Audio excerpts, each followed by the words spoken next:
¿Cómo le va? Muy buenos días, bienvenidas, bienvenidos. Estamos una vez más en Apuntes Parlamentarios, un programa de Radio Congreso para el canal de televisión del Congreso.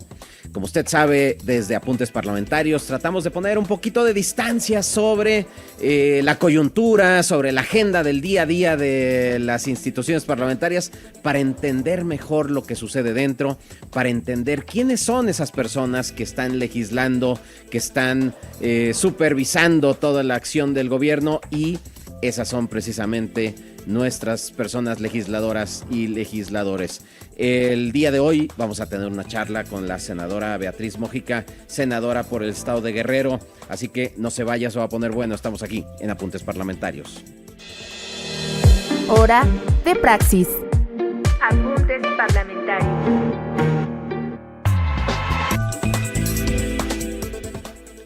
A veces no se conoce bien la trayectoria de las personas legisladores y con bastante frecuencia los medios de comunicación tradicionales también frivolizan la actividad parlamentaria. A veces pareciera como que quieren dibujar a las personas que están legislando como pues asignándoles ciertos atributos que no necesariamente corresponden con la realidad y simplificando la tarea parlamentaria. Así que aquí en Apuntes Parlamentarios lo que tratamos es no solo de conocer lo que están decidiendo, sino cómo se toman las decisiones, qué les inspira a tomar las decisiones, a presentar los proyectos que presentan.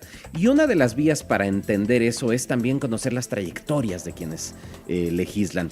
El día de hoy, por eso me emociona mucho tener a la senadora Beatriz Mójica, quien es una orgullosamente afromexicana, senadora por el estado de Guerrero, pero que tiene además una larga trayectoria política. Por supuesto que es muy joven, pero tiene una larga trayectoria política en el activismo social en su natal Guerrero principalmente.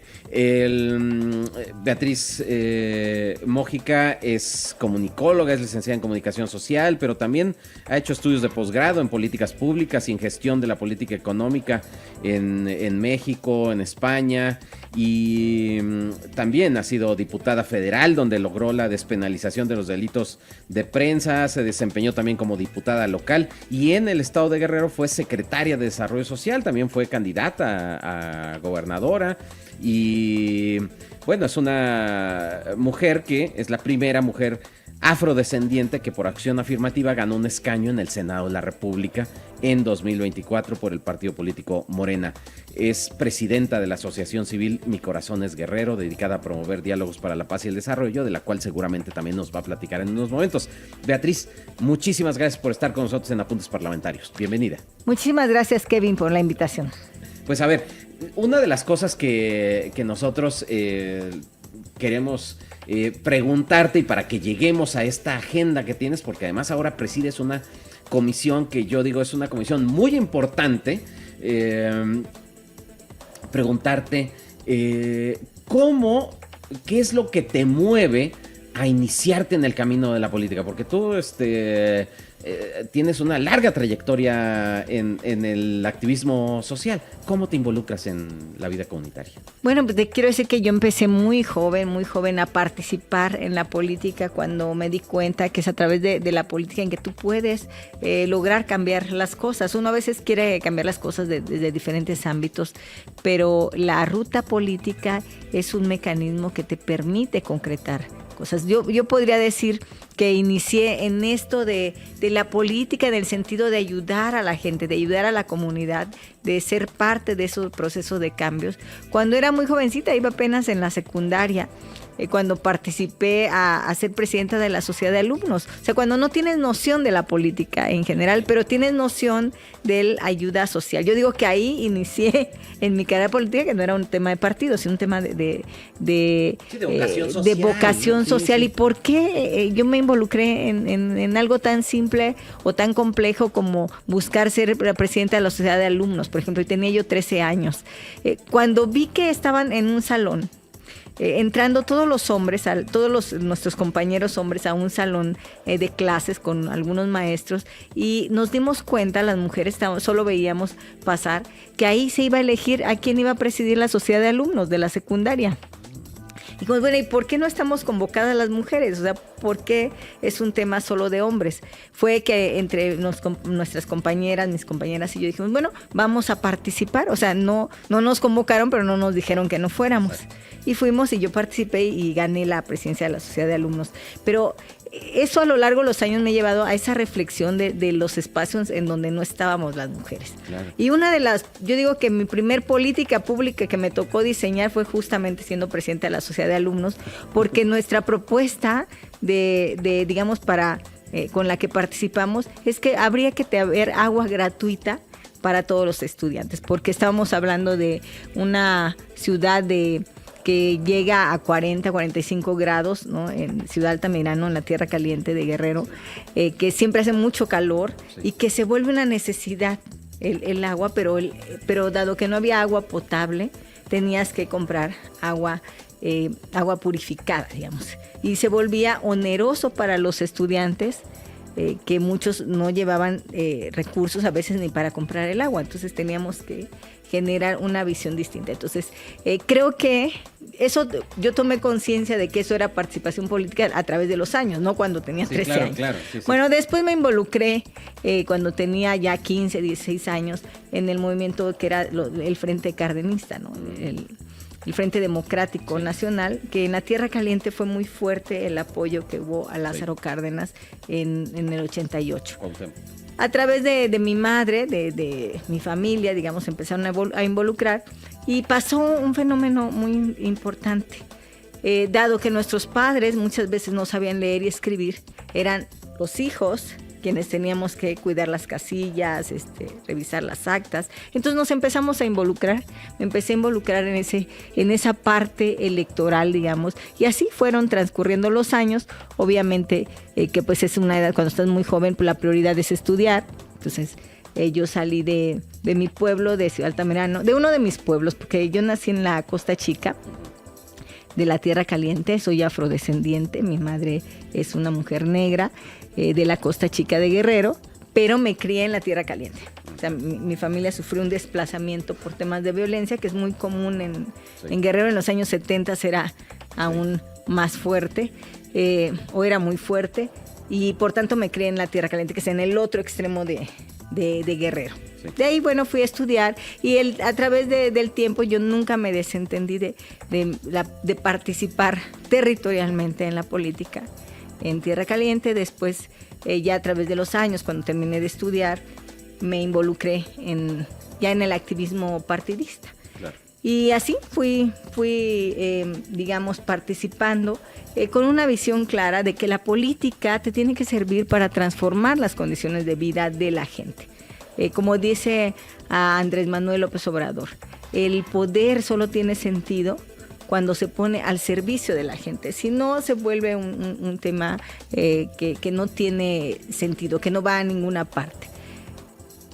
Y entendiendo estas cuestiones, y con una formación de izquierda de toda la vida, porque Guerrero es un estado que es un estado de izquierda, porque ha dado las luchas sociales de este país, fue que nos fuimos involucrando ya en la política formal, digamos, pudo ser diputada federal, secretaria, diputada local, hoy senadora, gracias a una acción afirmativa que, bueno, yo soy senadora de mayoría, sí.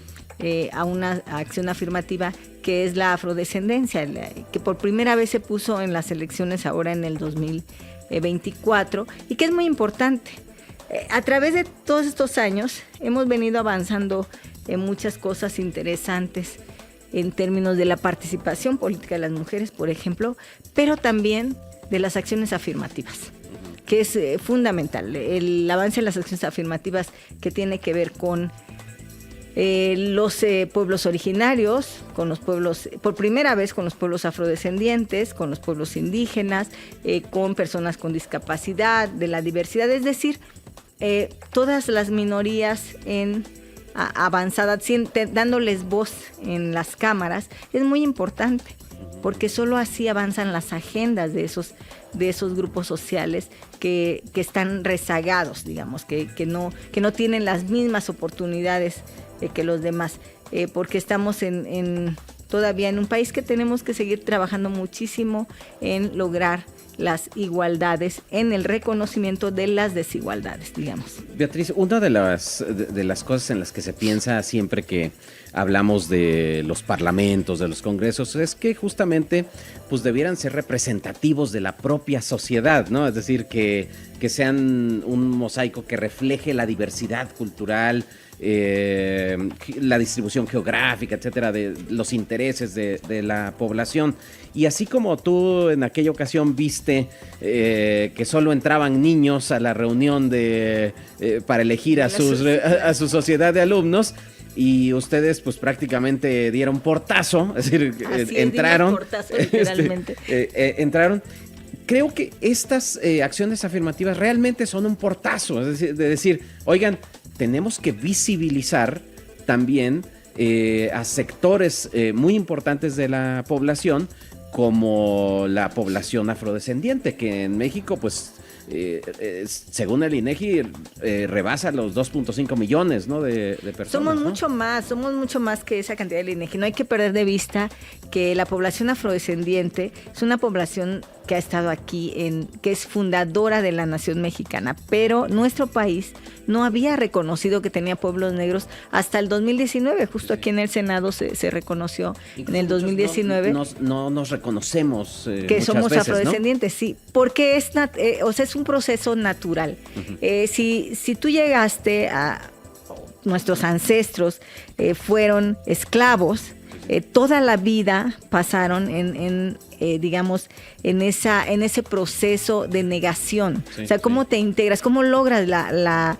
libertad, por ejemplo? Exacto. ¿Qué pasaba en los pueblos? Por ejemplo, en Guerrero, toda una franja, desde Acapulco hasta toda la costa chica de Guerrero, la costa y la costa también de Oaxaca, son pueblos negros, porque ahí llegaron barcos con personas esclavizadas, que algunos encallaron y otros, pero ahí estaba el comercio ilegal. En Acapulco estaba el comercio ilegal de esclavos. En Veracruz estaba el comercio legal. Sí, yo soy de Veracruz, bueno, y en la región del Sotavento es también otra región importante. Pero te quiero decir que si hubo esclavitud durante más de 400 años, entonces imaginemos en dónde está la población afromexicana.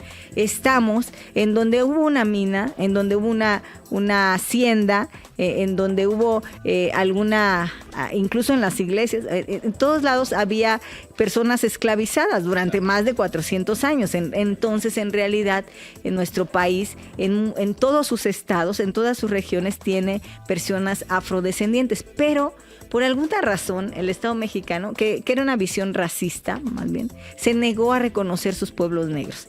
Y entonces, ¿qué pasó con esos pueblos negros? ¿Y por qué yo estoy metida en esta lucha?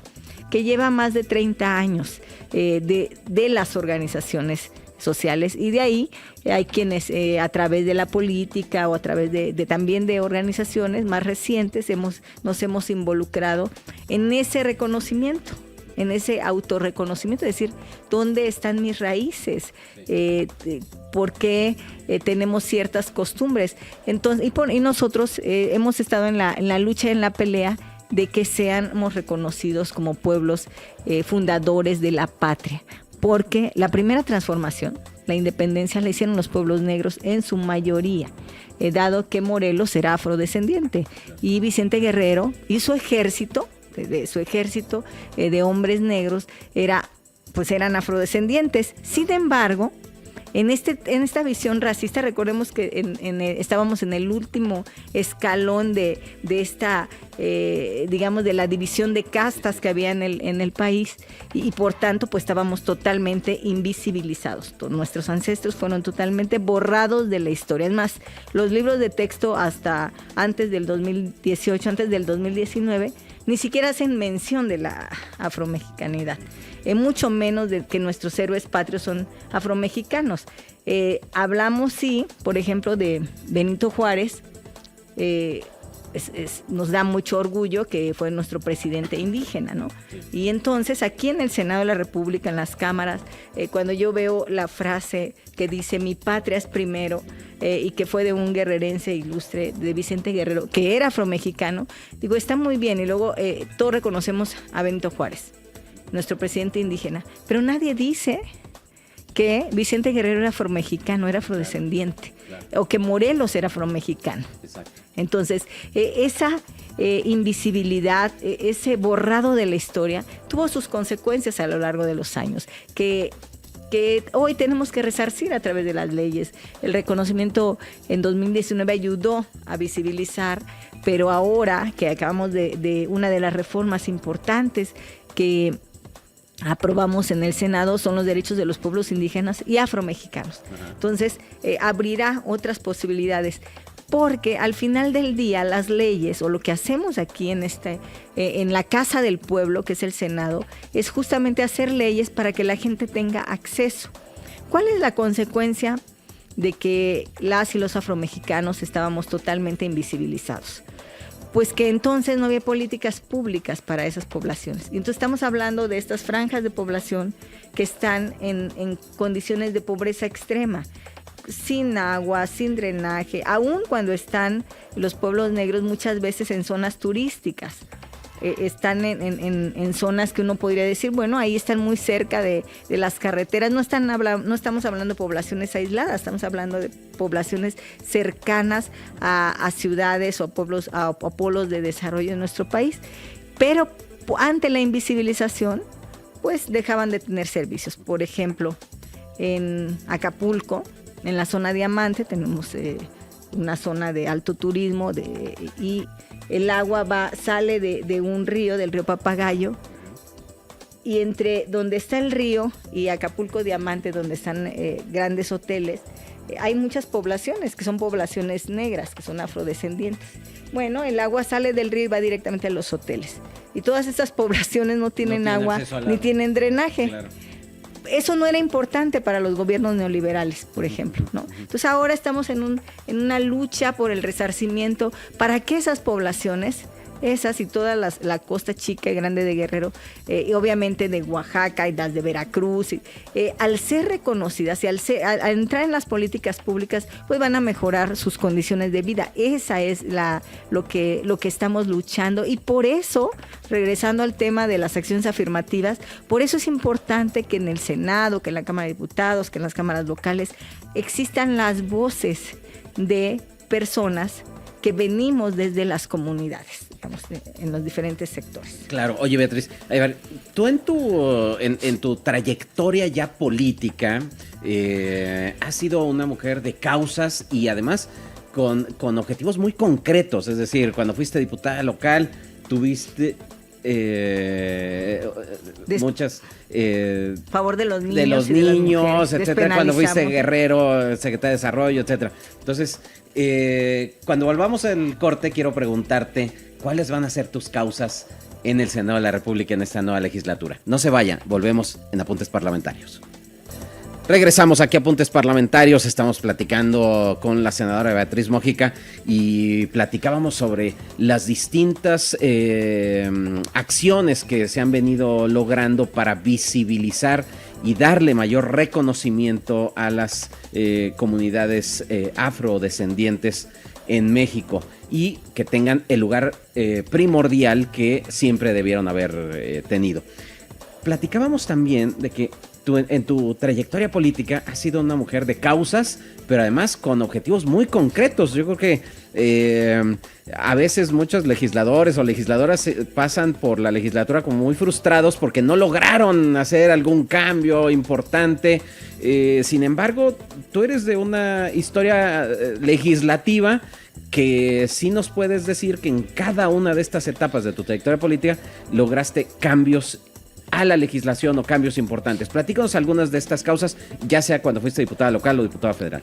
Bueno, fíjate, cuando fui diputada federal logramos la despenalización de los delitos de prensa. Hicimos la primera comisión en el país de seguimiento a las agresiones a periodistas y logramos que a través de varias puntos de acuerdo y reformas que se hicieran en este país instituciones que hoy existen como fue en Derechos Humanos, la Fiscalía Especializada en Atención a Agresiones a Periodistas, y en la Fiscalía General de la República, que exista una fiscalía especial para atender agresiones a periodistas. Eso fue gracias al trabajo que hicimos en esa comisión especial, que no existía, y lo más importante fue la despenalización de los delitos de prensa. Se sumaron todos los partidos, Todos ¿no? los partidos, sí, y nos ayudó también mucho Corral, que era senador en ese entonces, y logramos hacer que se aprobara en la Cámara de Diputados y luego en el Senado. Y esa iniciativa fue muy importante, porque antes se encarcelaban a los periodistas por todos estos temas de difamación, de escalum, todos esos delitos de prensa los encarcelaban. Entonces pasó de eso, se despenalizaron y pasó al tema civil, digamos. Y eso fue muy importante para la libertad de expresión en nuestro país. Tratamos el caso Lidia Cacho, muchos casos en ese entonces. Bueno, también decirte que efectivamente a mí en cada lugar que me ha tocado estar, hemos abanderado causas específicas. Como Secretaria de Desarrollo Social en Guerrero, le apostamos mucho a disminuir los indicadores de pobreza y logramos disminuir indicadores de pobreza con programas específicos. Y al final, el año pasado, que como diputada local, logramos varias cosas, entre ellas de derechos de niñas, niños y adolescentes, que presidí yo esa comisión, y entre ellos la despenalización del aborto, el derecho de las mujeres a decidir, que Guerrero no había avanzado en eso, logramos avanzarlo, y que estuvimos ahí, digamos, involucradas junto con otras 2 diputadas, Citlali y Nora, y logramos este objetivo gracias al acompañamiento de toda la fracción de Morena. Y decirte que hoy, en el Senado de la República, la vida, de verdad que yo estoy muy agradecida a los votantes de Guerrero, a todos nuestros electores, porque nos han dado la oportunidad de estar en el Senado de la República, y vamos a estar estamos al frente de una comisión muy importante, que es la Comisión de Cultura. Justo sobre eso quería preguntarte, porque, a ver, tú tienes unas causas que además creo hacen perfecta sincronía con que tengas la posibilidad ahora de presidir la Comisión de Cultura, porque en cultura pues se engloba prácticamente todo, es decir, ahí es en donde se expresa, le quiero decir que fuera de corte le decía yo a la senadora, digo, bueno, pues es que la comida es cultura. Sí, todo es. O sea, el son jarocho, le decía yo, platicábamos que es afrodescendiente, pero la comida, el uso de, por ejemplo, el plátano si usted, por ejemplo, si quienes nos escuchan han comido un día una pancita, unos tacos de tripita o de vísceras de tripita, de nana, de todas las menudencias, son comidas afrodescendientes. Claro. Porque tienen una razón de ser. En las haciendas, en los lugares, no le permitían a las personas esclavizadas acceder a la carne, les daban solamente las vísceras. Y bueno, por eso es que es tan popular en todo el país comer una pancita después de una cruda, ¿no? Entonces, y además el agua de Jamaica es una bebida afrodescendiente también, o sea, la Jamaica viene de África, la sandía, o sea, mucha de nuestra cultura tiene raíces afrodescendientes. Lo que pasa es que este país lo negó por 500 años, ¿no? Entonces, por eso no nos reconocemos en esas raíces. Y entonces, por ejemplo, los del INEGI nos decían en el 2015, apenas va el primer censo en 2020, que se aprueba la pregunta de valga la redundancia, de pedirle a las personas cómo se identifican. Ajá. Y se incorporó si se identifican como personas negras, afrodescendientes o afromexicanas, es como se pregunta. Y me decían los del INEGI en 2015, cuando se hizo la prueba de la pregunta, por ejemplo, me decían, bueno, pues fuimos a Acapulco y preguntamos, y a veces hay un fenotipo que no precisamente quienes tengan el fenotipo son, más bien, que no precisamente si no tienes el fenotipo dejas de ser afrodescendiente. No, si tú tienes un abuelo o un bisabuelo que tú reconoces que es afrodescendiente, pues aunque no tengas tú el fenotipo, eres afrodescendiente. Pero me decían los del INEGI, y preguntamos si tenían todo el fenotipo que se reconoce de alguna manera como afrodescendiente. Dice, pero nos decían no. yo no soy afrodescendiente, yo soy acapulqueño. Claro. Entonces, o sea, la negación sí. es permanente por una razón social. O sea, siempre te inculcaron la negación de tu origen, porque tenías que lograr la libertad. Por ejemplo, las personas esclavizadas en los años 1700, 1800, para poder que sus hijos lograran la libertad, tenían que casarse con personas indígenas o con personas pues mestizas, digamos, para poder lograr la libertad. Entonces se da mucho la mezcla, y una vez que la lograbas, pues la negación. Claro. No tenías que negar tu origen. Y fue así como se fue perdiendo toda esa parte. Y ahora, en este reconocimiento, que tiene mucho que ver con la Comisión de Cultura, y yo debo reconocer todo el trabajo que hizo aquí en el Senado Susana Harp, por ejemplo, tanto en la Comisión de Cultura como senadora en términos de iniciativas importantes, porque ha sido una gran aliada para las organizaciones afrodescendientes. Claro. Entonces, ahora que nos toca estar al frente de la Comisión de Cultura, bueno, tenemos esas aliadas, la señora Harp está también en la Comisión de Cultura, Javier Corral y otras compañeras, que pues seguimos en este tema también de los pueblos originarios, que son los pueblos indígenas y los pueblos afrodescendientes, y vamos a empujar también por ahí en la visibilización de nuestra cultura, que es muy rica. La cultura mexicana es muy, muy rica, muy amplia. Son desde luego muchos pueblos, son todos los pueblos indígenas, los pueblos afrodescendientes. ¿Y qué proyectos se imaginan para la comisión porque pues hay que pensar en pues toda la legislatura, también los propios senadores y senadoras promueven actividades con la comisión para también visibilizar a las distintas comunidades de sus estados, ¿no? Sí, son 3 ejes en los que vamos a trabajar intensamente en esto, que nosotros trabajamos por causas y temas específicos. Yo creo que ser legislador te implica que no solamente es un asunto de tener discusiones interminables, sino cómo concretas en las leyes, cómo concretas propuestas en las leyes, y a partir de ahí que esas leyes se vuelvan política pública. Y entonces traemos varios proyectos. Una es que vamos a trabajar en la parte legislativa en varios temas que tienen que ver con mejorar las condiciones de la población dedicada a actividades culturales, que son diversos. O sea, hay muchas actividades, ¿no? Desde las bellas artes hasta los temas de cultura popular, ¿no? Que se tienen que hacer. Bueno, que todas son bellas artes al final del día, pero estamos hablando de música, de teatro, de cine, de literatura. Y estamos hablando de la música popular también, de las expresiones que se dan en cada uno de nuestros pueblos. Entonces, en ese sentido, la parte legislativa, uno de nuestros objetivos es mejorar ciertas condiciones.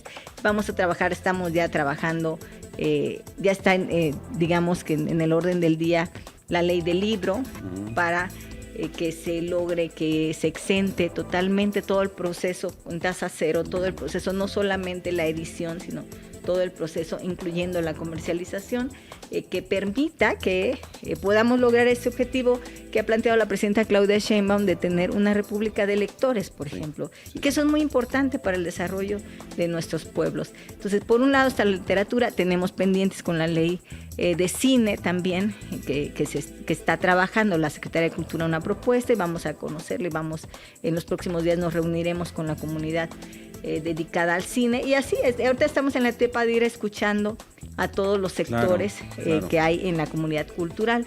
Y otro de los objetivos es cómo mejoras condiciones de vida, por ejemplo, con el tema de la seguridad social. Vamos a trabajar, ese es uno de los objetivos que tenemos, lograr que todo el sector cultural entre de manera mucho más accesible a la seguridad social en nuestro país.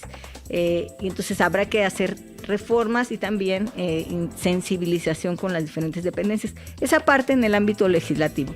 Luego está el ámbito de la gestión, digamos, en el que estamos empujando no solamente algunas necesidades de los sectores con las instituciones correspondientes, sino programas específicos. Por ejemplo, le hemos propuesto a la Secretaría de Cultura que a través de un punto de acuerdo que pueda haber un programa especial de los pueblos artesanales. O sea, no basta que cada año exista la feria original, por ejemplo, la muestra 1000 artesanos que vienen cada año a mostrar sus artesanías y a la venta en Los Pinos, lo cual me parece un ejercicio fantástico, que por cierto empieza esta semana. Ojalá quienes tengan tiempo puedan acudir a Los Pinos y hacer sus compras de los productos artesanales, que son bellísimos, y que es todo un tema cultural impresionante, es toda nuestra riqueza cultural de nuestro país, de todos los estados de la República. Entonces, no basta con eso, necesitamos abrir rutas específicas, turísticas, que permitan que la gente vaya a las comunidades, sepa lo que significa el valor de las artesanías y además consuma, y abres una ruta turística artesanal. Entonces, esto se lo estamos proponiendo a la Secretaría de Cultura, ojalá lo retomen. Claro que hagan el piloto en Guerrero y ya vean cómo se hace en cada uno de los estados, pero creo que es una ruta interesante de fortalecimiento económico también de las comunidades artesanales, que son en su mayoría comunidades indígenas o afrodescendientes. Entonces, esa es la parte de gestión, digamos, también que estamos empujando. Y por otro lado, pues está el tema que nos toca hacer un poco de visibilización. Actividades específicas que se hacen desde aquí, desde el Senado. Ya ha habido varias ferias, los senadores traen ferias, lo hacemos a veces en conjunto. Aprovecho para invitar a todas las organizaciones, a las instituciones académicas, organizaciones académicas y de la sociedad civil, a que nos propongan escritores y escritoras al premio al mérito literario Rosario Castellanos, que ya está abierta la convocatoria, que es una actividad de la Comisión de Cultura.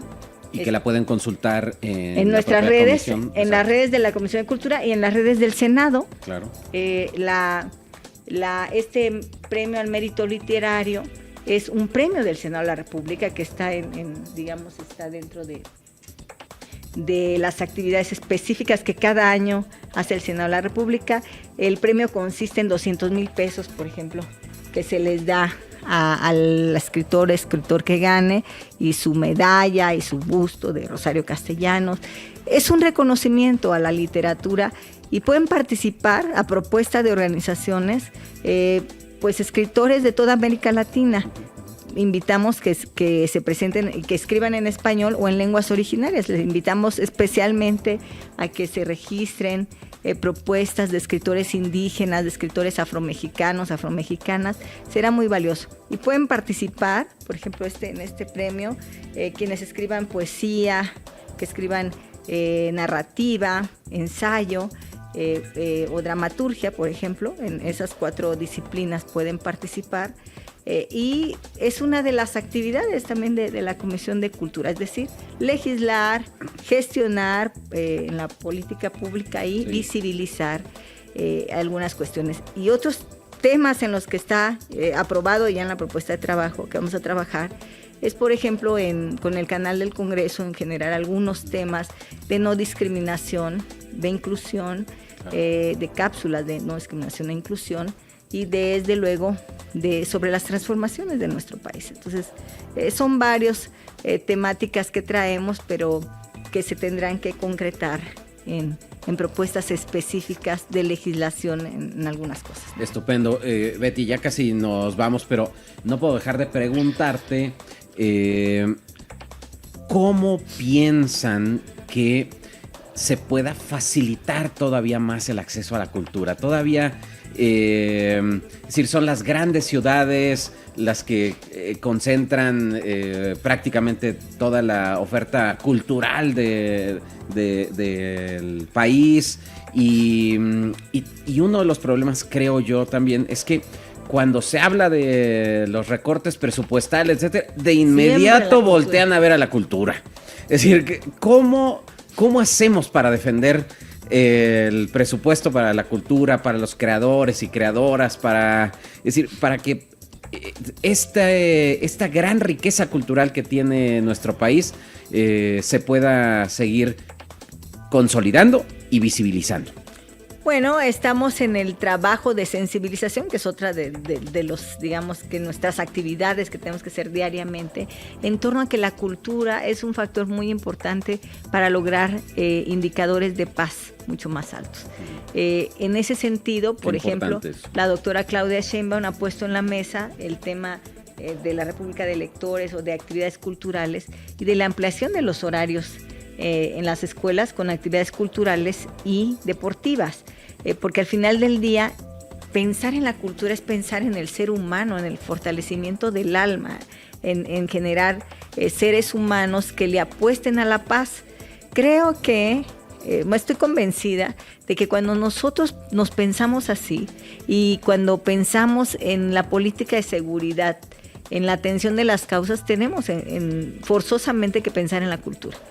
Y eso a mí, por ejemplo, me da mucha esperanza que en este gobierno de la primera mujer en la silla presidencial, digamos, de México, implica también un compromiso con la cultura y con la atención a las causas de la violencia. Y ahí está presente siempre la cultura, porque hay que fortalecer las tradiciones, el tejido social, las actividades culturales. Cuando un niño tiene un libro en la mano, o una guitarra, o una flauta, no va a tener un arma, va a dejar de tener un arma, digamos, no va a tener esa inquietud por tener un arma. Entonces le tenemos que apostar definitivamente a los temas culturales. Y bueno, yo creo que ahora que nos toca estar aquí al frente de la Comisión de Cultura, tenemos un gran compromiso con mi estado, Guerrero, pero sobre todo con México, de empujar hacia esta visión en el que tenemos que poner por delante al ser humano, a los niños, las niñas, los adolescentes, con esta visión de fortalecimiento de las actividades culturales. Y creo que eso nos va a llevar a que en el futuro podamos pensarnos en una sociedad en paz, ¿no? En la que podamos caminar tranquilos por las calles. Y creo que ahí estamos haciendo mucho trabajo en el Senado en términos de todas las reformas constitucionales que hemos aprobado. Entonces, todo está encajando muy bien. Que no es nada más que esté en la Constitución, que diga pueblos indígenas y afromexicanos. No, es mucho más allá, es mucho más profundo que eso, ¿no? Es todo lo que implica en política pública. Sí. O sea, el que esté en las leyes obliga al Estado mexicano a generar políticas públicas al respecto. Por ejemplo, hace unos días la doctora Claudia ya anunció el fondo para los pueblos indígenas y los pueblos afromexicanos, ¿no? Entonces, la ley se va a traducir. Sí, tiene consecuencias de política pública. Así es, estamos aprobando, cuando aprobamos todo el tema de las pensiones para las mujeres, bueno, eso se traduce ya en políticas. Las becas para las niñas y niños desde el kinder se traduce en una política pública.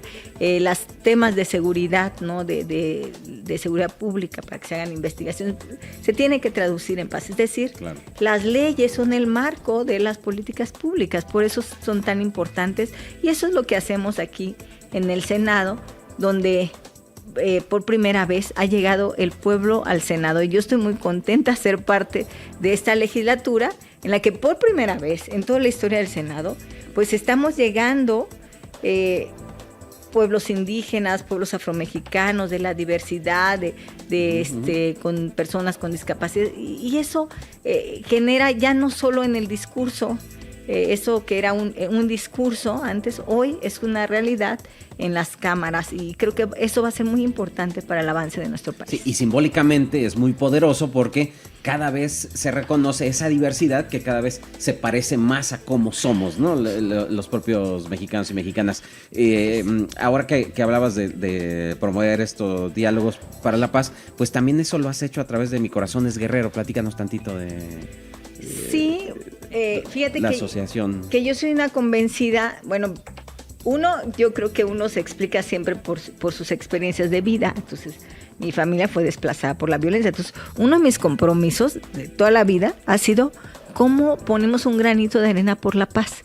Y tenemos algunos programas en Guerrero muy interesantes, desde la sociedad civil con Mi Corazón es Guerrero, que fomentan, por ejemplo, diálogos para la paz y para el manejo de conflictos. O sea, talleres específicos, son talleres específicos que les damos a padres de familia de las escuelas de educación básica, de kinder y de primaria, para que aprendan a tener herramientas de diálogo para el manejo de conflictos, porque las familias tenemos conflictos. Por ejemplo, en los kinders, por eso nos enfocamos mucho a los kinders. Los niños están en el kinder, se pelean por un juguete. Salen y los papás entonces se pelean porque los niños se pelearon. Al otro día, los niños andan bien felices de la mano jugando, pero los papás ya está el conflicto. Ya no, y algunos hasta se han llegado a matar, sí, ¿no? Sí, sí. Por conflictos. Entonces, es una visión de trabajar en políticas de paz, de cómo desde la comunidad podemos ir poniendo granitos de arena para que la gente tenga herramientas para resolver conflictos de manera pacífica. Entonces de eso se trata un poco, bueno, y además de diálogos con académicos de otro tipo que fomenten la paz en Guerrero.